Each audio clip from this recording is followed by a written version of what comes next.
Welcome to Chaos to Calm. You have adopted and the honeymoon is over. We are your hosts, Jody Randolph, And Cindy Schultz. offering practical advice and natural solutions to adoptive moms while maintaining your sanity. Mm-hmm. So, the holidays are coming up. Oh my goodness. Holidays for us have always been challenging from the very first one of having our adopted children with us. And I want to read to you, before I read this to you, I think that holidays can be challenging for a lot of adoptive families, especially families that are dealing with the trauma and the FASD and other invisible disabilities, probably. So I want to read to you a poem that was written by one of my cousins who also has adopted children. And probably you can tell from the poem how challenging her holidays were. It's kind of a tongue-in-cheek poem. Yes. So it's just kind of this is adoption humor. Yes. And her name is Jackie Palmer, and she runs adoptive.org, which is an organization that helps with scholarships for adoptive parents who need to put their children in a therapeutic situation. So, and she's helped many families with that. Like a therapeutic living situation? Yes, or a residential home Okay. for whatever issues that they may have. So it's the most challenging time of the year. And this goes, if you want to sing it. Come on, Jody, sing. I'm not going to sing it. It goes to the tune of It's the Most Wonderful Time of the Year.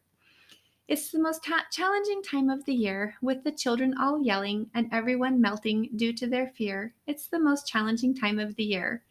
It's the happiest season of all, with those judgmental greetings and IEP meetings, with no friends to come to call. It's the happiest season of all. There'll be no parties for hosting, or pictures for posting, or quarreling out in the snow. There will be an increase of sensories and behaviors that tell of memories of Christmases long, long ago.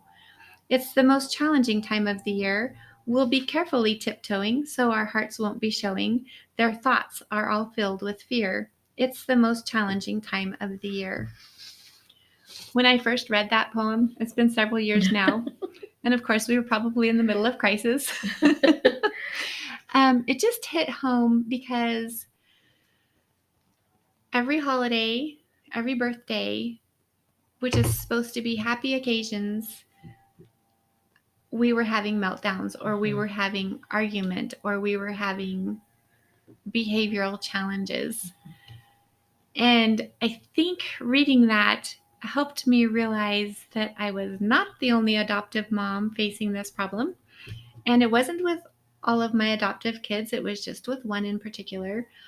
But I don't know what that particular child, what he dealt with before he came to us. I don't know what the seasons where you can feel the change in the air, what that triggered in his brain, because we know that the brain stores trauma in fragments. And so I don't know what those sensory things triggered. But we struggled a lot with holidays, to the point that we started just doing Christmas by ourselves. If we were going to have extended family, they either had to come the night before, the day after, something, but we did Christmas by ourselves so that we could deal with the meltdowns as they came and not have other people judging how we dealt with it and what was going on. Right. Yeah, that happens. Unfortunately, I think everybody has some kind of expectation every day. I think so. But especially around the holidays. And whether it's us as moms wanting to make it a picture perfect Pinterest kind of day. Yes, wouldn't that be fun? I know, right? Where we all know in reality that doesn't happen. It's kind of like having the perfect wedding and something always goes wrong. There's always a story, right? There's always something that needs to make that story just a little better. Right. And so I think expectation is a big thing with meltdowns. Another thing probably just sitting here thinking about it is that what also happens during the holidays, we grow closer together. We do. We do. And that's what they're meant Or for. we should. But when it comes to children with Mhm. trauma or reactive attachment disorder, That's anything scary like for that, them. it's terrifying for them. Mhm. So what do we do to prevent this closeness with these people that I should trust, but I can't trust because I couldn't trust? I'm going to melt Mhm. down and try to Right. keep that division there, Mhm. because that's what makes me feel safe. Right. And no understanding how it's affecting everybody else because of age or because of thought process or whatever. And because I'm in Mhm. survival mode all the Exactly. time, Mhm. I can't worry about other people. Right. Mhm. And that's Mhm. hard. I mean, I've got a kiddo who is way into his adult years now that has reactive attachment disorder, Mhm. and it's just within the last year or so that he started really acknowledging Mhm. what all we experienced together. It's just been in the probably past Right. few months that he's Mhm. actually been apologizing for his part of it. Mhm. And you know what? We've made mistakes too. Oh, yes. Mhm. As we're human. We are. There's and no perfect parent out there, moms. We exactly. all make mistakes. And we have to forgive ourselves. exactly, forgiving Mhm. ourselves, forgiving our children, forgiving people Mhm. around us that might give us that judgy look or make that comment at the Mhm. grocery store, or pull us aside at a family event and tell us how they would parent. That Mhm. it's having forgiveness for those people. It's like Jesus said, forgive them for they know not what they Right. do. Mhm. Right. Mhm. So, thinking that maybe there's other moms out there that are experiencing struggles around holidays, what are some things that we can do to make it a little more fun without the sensory overload? Because I think that plays a lot into what's happening with our kiddos too. There's lots of candies, there's lots of desserts, there's lots of people coming to visit, there's lots of activities between October and There could be New lots Year's. of presents. There can be Mhm. lots of people feeling like they need to this poor child's been without, so I I'm going to know. give them everything this year. You should have seen our first Christmas with our two kids Right? who were 6 months and 2 years old. We would not have had to buy them a thing. There were presents. It would have taken 5 trees to fit all those presents Right? under. The presents were taking up half of the family room because Right. of stuff people gave to them. I don't know how long it took us to unwrap. Right. I don't even know if we did it all in one day because it was too much. It's overwhelming. Mhm. And if it's overwhelming for us as parents, think about that little life that maybe has been sitting in an orphanage, Right. or Who's never experienced right. unwrapping a present with, Christmas, doesn't know why they're getting it because they can't understand your language anyway. Yeah, and I mean, and then if you think about it, all you parents who have not yet to celebrate a holiday, if you think about it, you don't want to set precedent to have mounds and Right. mounds and mounds and Mhm. piles of presents this year, Mhm. because if you don't maintain that, then Right. you're opening yourself It's like, up how are to we going to top that Christmas? right, exactly. Mhm. So one thing that we've done And in by our the way, house, we didn't buy all those oh, presents. I'm sure It you was didn't. other people. Right, and it's okay to tell people, Mhm. let's make a big deal on their Yeah. birthdays. Right. Christmas Mhm. is about Jesus. Let's make a big deal on their birthdays, and that's Mhm. what in our family what we've chosen to do. Mhm. And this actually stemmed back to the days when we only had 2 children, but we were financially not very gifted. um, we and it was after I became a believer and I realized that this Mhm. holiday really is about Jesus. Right. And so we decided to just give our kids 3 presents, Mhm. because Jesus got 3 presents. And what that's morphed into is we've done 3 presents, and then now our kids draw names and they Oh. get each other a Mhm. present Mhm. and stuff. But one thing I do, and I don't think I've told you this, is because 3 presents I can kind of go kind of quickly, Right. and we still want to have fun. So what I do is I don't put their names on their presents. We don't either, but that. But what I will do Mhm. is I'll vary things up. I will do trivia questions where they'll have to go find a candy cane or something in the house, and Mhm. then that'll have their first question, and then the answer to the question is on their present with their Oh, how next fun. question. And so we've Mhm. done family, information about family. We've Mhm. done, holiday movies. We've done all sorts of things. Last year, um, I gave everybody a popsicle stick, and we had a bunch of string or yarn, and we weaved it all throughout our house, and they had to go through and find where Mhm. their string led to, which went to their first question. So I mean, it's just kind of, I Mm. am weird that way. I do I that. think that's fun. I wouldn't call that weird. I would think that's fun. But We didn't put names on presents because it would cause meltdowns. mhm, So we started using, we would pick a certain wrapping paper for each uh-huh, child. uh-huh, And so one child maybe had blue wrapping paper or red wrapping paper, whatever. So we knew which child it belonged to, but they didn't. right. And then they had fun trying to guess what wrapping paper might be theirs. One of my kiddos, she loves blue. So generally speaking, she would have blue, but once in a while we'd switch it up, and one of the other kids would get the blue paper. And so we did that just to help alleviate some meltdowns. Right, But I right, think if we, as moms, create that fun that we know that's not going to cause meltdowns, right. they're still having happy memories of the Exactly. holidays, and it relieves some stress for It us. does, and it's fun. My adult children, they love. I also write a poem every year, and it's just, I don't know why I do How do this you to have myself, time? but it's fun. I don't know. I just do it. We're It's usually wrapping presents at midnight on Well, Christmas yeah. Eve. Last year I was in the hospital with one of my kids, but anyways, and so my daughter had to do all this stuff. Anyways, so we should move on. What else can we do to just alleviate some of the stressors? Yeah, I think maybe, just creating those fun things that, like one year for one of my kids' birthdays was in October. So Hmm. every October for a while, we would decorate pumpkins. Hmm. We didn't carve them. We just got the markers out because the girls were little. I didn't want to do all of the work, and they could just draw on the Hmm. pumpkin. They Hmm. didn't have to make a face. They could if they wanted to, but we just decorated pumpkins. And And the then inside of pumpkins, and if then your kid we has sensory issues, ooh. oh, yeah.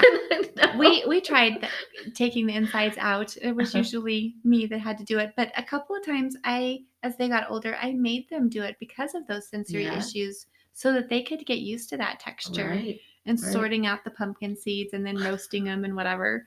But I think finding those, and that's a simple thing Uh-huh. that you can do, but it makes it fun. Mhm. And we even did it with friends over and didn't have any meltdowns, so Mhm. that was a good thing. But finding those fun things, because if you're like us, we had to be just family on the holiday. Mhm. Mhm. So we had to add in those fun things and make those adjustments. But I think as moms, if we can accept that we have to make those adjustments and not try to be like the mom next door who's taking her children everywhere, Mhm. but accept that it's okay that we don't take them to every light show or every parade or, everything, because Mhm. it's too much sensory stuff. Right, and sometimes we have those expectations of the Christmases that we had growing up, Mm-hmm. and, um, sometimes we just have to let go of those There things. again, we're talking about grieving those expectations, aren't we? Exactly, exactly, and, Mm-hmm. I remember we would always, try my mom would always try to make some really nice dinner for Christmas Day and Mm-hmm. everything, and she'd always end up getting all frustrated in the kitchen. Well, you know why? It's because the rest of us were out playing and And doing nobody stuff, was helping. and no one was helping, and so my sisters and I Mm-hmm. actually started this thing where for Christmas Day, we don't do a big, huge meal. We do, we have like 3 crock pots of soup. We have, a couple other crock pots going of, macaroni and cheese or whatever stuff that kids will eat. But that's not like everyday Right. things. And then we, cut up a spiral ham and cook a turkey and debone it and have stuff for sandwich, have some salami out there, something stuff for sandwiches, Mm-hmm. different cheeses, and just to make it so it was like an all day serve yourself kind of thing. Which then helps us as moms to relax. Exactly. Mm-hmm. Do you want to know what I started doing? What? I started, the holidays, Walmart always has fun plates. Mm-hmm. But I think, what am I going to use them for? Because you get out the fancy stuff at Christmas and Thanksgiving, but the fancy stuff has to be washed by hand because it's china or whatever. Right. So I got rid of my china and I start buying the holiday paper plates for dinners because it's fun. It's fun, and that's what it's all and about. And I can throw them away and don't have to wash them. Yeah, and us with our big old family, we go to Costco, and I pray every year that they have doesn't. I'm really picky. I'm picky about my designs on my paper plates. Okay, and so but because I get it from my grandma, she was an artist. So, but I go get a couple big stacks of those paper plates, and we use them for our elf party. We do an elf night every year, which is like, okay, you have to be careful because it's dessert for dinner, and you have to be prepared. And you have to not have the expectations. And if your kids can't do sugar, you might have to alter it a little bit. Right, exactly. But it's a day that they get to just go all out and have fun, and I don't have to limit them. We do that the same thing on Christmas Day, and then after that they have their limits and stuff. And it's also okay for them to feel not so great the next morning from all that sugar, or not so great, so they can identify, because if we're constantly controlling everything, then their bodies don't learn. Right. And they don't learn those signals that, oh, maybe I shouldn't do that. Yeah. I couldn't have done that because we would have had major yelling the next day. Yeah. But I think but that's okay too, because, if you can do that, then you should do that. If you're a mom that can't do that because your child just emotionally cannot deal with the sugars and the red dyes and all of that, then it's okay not to do that. Right. And you find that alternative of those food items that are unique, that you can still have fun with and have once a year or whatever. Right. Or you could do something like, a popcorn party and have different things that go with it, sprinkles or flavors or whatever. You could make On Guard popcorn with your On Guard essential oil. Ooh, that sounds tasty. Make it healthy too. Yeah. Yeah. So, and it's just all about, honestly, it's all about personalizing your holidays. I think it is. Yes. And making it unique to your kids so that you can help ease those sensory overload meltdown moments. Right. And so that you don't have a sensory overload meltdown moment, because us as moms, we're the heart of the home. And I don't know if you guys have noticed this, but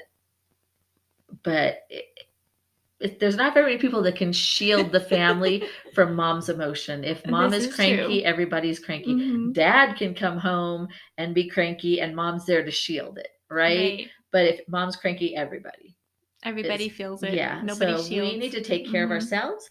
We need to make. However, when you're cranky, it's a good teaching moment for your kids to teach them that they need to understand that moms have emotions too. Exactly. So our essential oil that I think you will love is doTERRA's Holiday Joy, and you can find different diffuser recipes on my website. If you don't have any essential oils and you'd like to get some doTERRA essential oils, you can also go to my website, jodyrandolph.com, and click on Shop Oils, and it will take you to my doTERRA website. Always more cost effective to open a wholesale account. Wholesale accounts are for everyone. So just a side note there. And so our feather for the day is we do get to personalize our holidays, and we get to step outside of that box and be creative and fun. And there's a lot of ways to be fun without sugar. Oh, yes, there are. There are. Trust me, I know. Exactly. And there's a lot of ways to be fun too without doing all of the sensory stuff. Exactly. Yeah, it's good. So, and our verse for the day is from 1 Corinthians 5:8. Let us therefore celebrate the festival, not with the old leaven, the leaven of malice and evil, but with the unleavened bread of sincerity and truth. I This is the first time I actually remember reading that verse. I love that. I love that we get Yes. to toss out the old Mm-hmm. and just bring in be the new and sincere think and outside the true. box. Thinks out, Mm-hmm. yeah, what is sincere and true for your family? That's where you need to be. Mm-hmm. Right. Mm-hmm. So let's pray. Dear Jesus, thank you so much for coming to this earth for us, for being born as a baby and allowing us to celebrate your birth. And I thank you that you are in control of everything and you know the situations that go on in our homes, and you are there to guide and lead us. I pray for the moms whose children struggle during the holidays, during birthdays. I pray that you will give them wisdom, give them peace. And I pray for their children that they will learn to regulate their emotions and learn that, especially Christmas, is about you and about your coming to earth for them. And I pray that you will give the moms and the dads wisdom in handling the struggles and the meltdowns that happen during the holidays, and that you will give them insight that they know only comes from you as they find solutions for the different situations in their homes. Thank you for loving us and for guiding us in all that we do. In your name I pray. Amen. Amen. And you can find me at jodyrandolph.com, supporting adoptive moms through natural solutions, essential oils, adoptive mom support. And you can find Cindy at nevereasyalwaysgood.com. We talk about real life and Down syndrome. And have a good holiday season. Yes. Merry Christmas. Bye.